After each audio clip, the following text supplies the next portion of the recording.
Hi hello ഇന്ന് എൻ്റെ അനിയൻ്റെ ബർത്ത്ഡേ ആയിരുന്നു കേട്ടോ. അവന് സർപ്രൈസ് കൊടുക്കാൻ വേണ്ടിയിട്ട് നിലമ്പൂർ പോവുകയാണേ. വീട്ടിലെത്തിയപ്പോൾ എനിക്ക് വലിയൊരു സർപ്രൈസ് ആണ് കേട്ടോ കിട്ടിയത്. കാരണം അവർ ബർത്ത്ഡേ ഒക്കെ സെലിബ്രേറ്റ് ചെയ്ത് കഴിഞ്ഞിട്ടുണ്ടായിരുന്നു. എന്തോ ഭാഗ്യത്തിന് ഒരു പീസ് കേക്ക് എനിക്ക് കിട്ടിയിട്ടോ.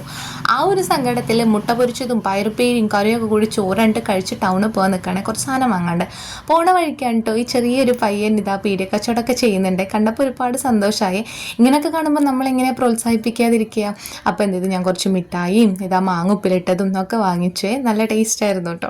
അപ്പോൾ ഇതൊക്കെ കഴിഞ്ഞ് ഞങ്ങൾ ടൗണിലെത്തി. പിന്നെ കേക്കിൻ്റെ കുറച്ച് സാധനങ്ങൾ വാങ്ങാനുണ്ടായിരുന്നു. സാധനങ്ങളൊക്കെ വാങ്ങിക്കഴിഞ്ഞിട്ട് ഡ്രസ്സ് എടുക്കാനുണ്ടായിരുന്നു. ഇതാ ഈ ഒരു ടോപ്പാണ് കേട്ടോ ഞാൻ സെലക്ട് ചെയ്തത്. അപ്പോൾ ഇതൊക്കെ വാങ്ങിക്കഴിഞ്ഞപ്പോൾ എൻ്റെ അനിയത്തിക്ക് വിശക്കുന്നുണ്ട് പറഞ്ഞു. ചേച്ചി എനിക്കൊരു അവിൽ മിൽക്ക് മാത്രം മതി, ഇത് കഴിച്ചിട്ട് നമുക്ക് നടന്നങ്ങോട്ട് പോകാമെന്ന് പറഞ്ഞ ആളാണ്. ആദ്യം അവിൽ മിൽക്ക് കുടിച്ച് പകുതി ആയപ്പോൾ തന്നെ ചേച്ചി എനിക്കൊരു പപ്സും കൂടി വേണമെന്ന് പറഞ്ഞു. എന്നാലും എനർജി ഇട്ടുള്ളൂ ഇത്രയും നടക്കുമ്പോൾ. അതൊക്കെ കഴിഞ്ഞ് അമ്മയ്ക്ക് കുറച്ച് എണ്ണക്കടികളൊക്കെ വാങ്ങിച്ചിട്ട് ഇനി ഞങ്ങൾ വീട്ടിലേക്ക് പോവുകയാണേ. അപ്പോൾ നിങ്ങൾക്ക് വീഡിയോ ഇഷ്ടപ്പെട്ടാൽ എന്തായാലും സബ്സ്ക്രൈബ് ചെയ്യണേ.